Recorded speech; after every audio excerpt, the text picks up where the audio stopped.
saint must transform their way of life. You are in this society, so you must work for the welfare of a mankind. હા, ઈશ્વર મેળવવું જોઈએ, ધર્મના રસ્તે ને અધ્યાત્મના રસ્તે ચાલવાનું છે. એ માટે તમારી પાસે તમારા પોતાના ઘડેલા નિયમો હોવા જોઈએ.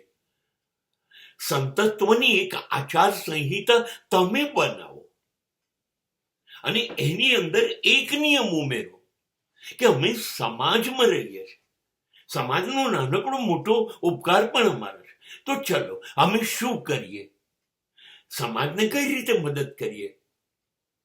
સમાજને મદદ કરો, ઉપદેશની જરૂર નથી. હા, એ બહુ વર્ષોથી આપ્યો છે.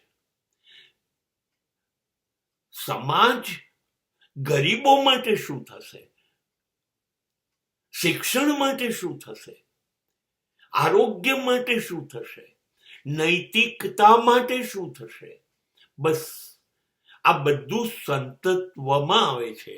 અને તો સંત એક જવાબદારી પૂરી કરશે, અદ્ભુત સમાજ બનાવવાની.